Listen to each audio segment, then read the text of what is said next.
والفقير الذي قاد سفينة الحياة البشرية إلى شاطئ الله رب العالمين محمد صلى الله عليه وسلم. اللهم صل وسلم وبارك عليه صلاة وسلاما ترضى وترضي وترضيك عنا يا رب العالمين.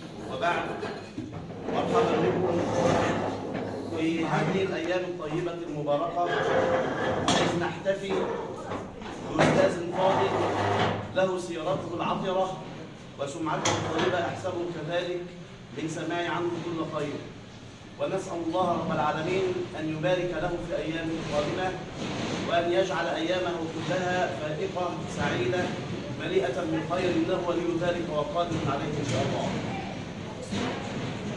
العلماء في كل مجال من مجالات الحياة لهم عند الله عز وجل منزلة لا تضاهيها أي منزلة.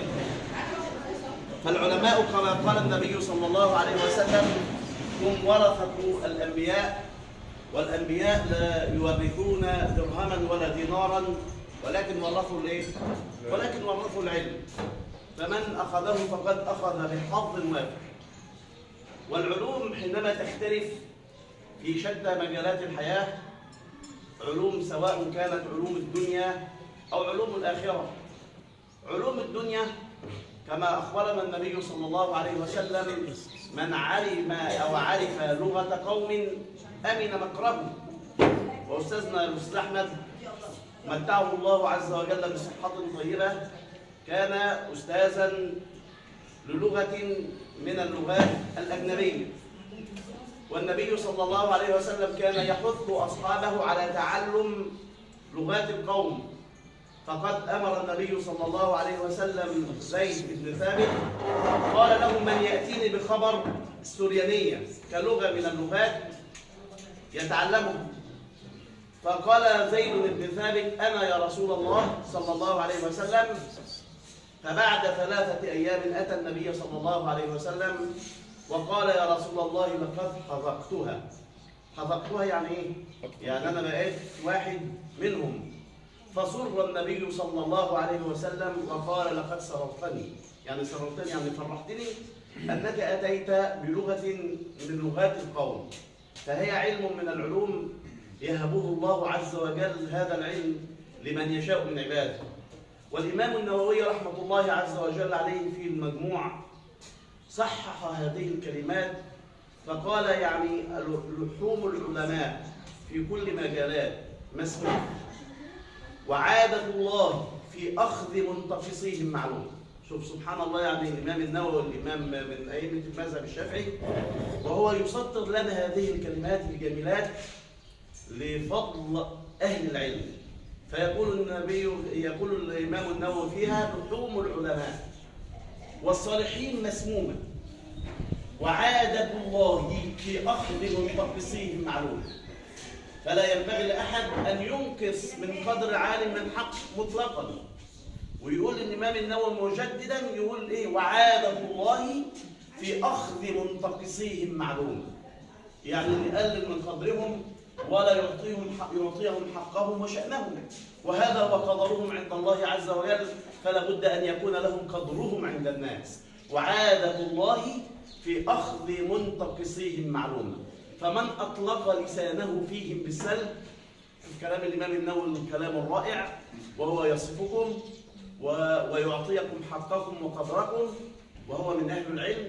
فمن أطلق لسانه فيهم بالسلب، شفت الكلام الرائع من كلام الإمام النووي: ابتلاه الله قبل الموت بموت القلب. يعني شدة ما بعدها من شدة، حينما لا ينال أحدكم من حظه في علمه بين الناس.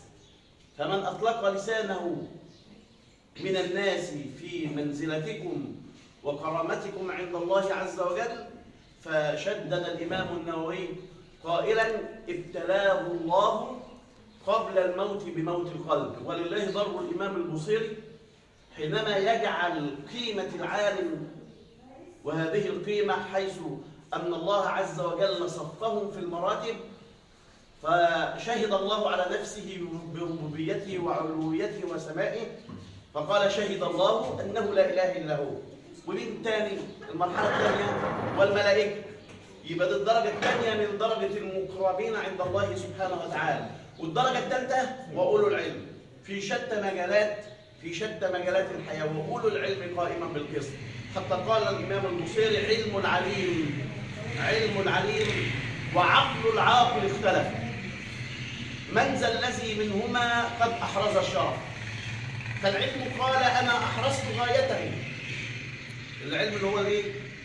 له مكانته عند الله سبحانه وتعالى، ويقول بيختلف مع العقل. الناس اللي بيقولوا اننا بنفهم، الناس اللي بيظن نفسهم انهم عندهم المعرفه والمعرفه التجريبيه والحياتيه والكلام ده بدون ان يكون مصدرها التعلم والعلم. فيقول الامام البوصيري: علم العليم وعقل العاقل اختلفا، من ذا الذي منهما قد احرز الشرف؟ العقل ولا العلم؟ فالعلم قال أنا أحرزت غايته.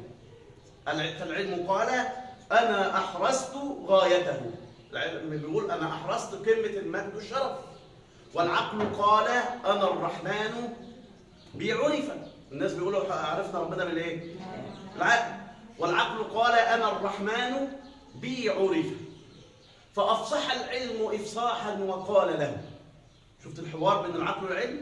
الإمام بيخيلهم اتنين أشخاص بيكلموا بعض، واحد من الشارع واحد عادي، وبيقول إن أنا عندي معرفة بكل حاجة، وفضل من وهبه الله سبحانه وتعالى قيمة من قيمة العلم. والعقل قال أنا الرحمن بي عرف. فأفصح العلم إفصاحا وقال له بأينا الله في فرقانه اتصفا. ربنا سبحانه وتعالى أثبت في الفرقان وفي الكتب السماوية فضل مين اللي أحسن؟ فضل العلم. فأفصح العلم إفصاحا وقال له بأينا الله في فرقانه اتصفا. فبان للعقل أن العلم سيده، فقبل العقل رأس العلم وانصرف. بس رأسه إيه؟ بس رأسه مشي. ليه؟ لأنه ليس له مجال مع أصحاب العلوم، ليس لأصحاب العقول اللي هم بيسموا نفسهم أبو العريف إنهم لهم مجال ولا لهم مكان عند مين؟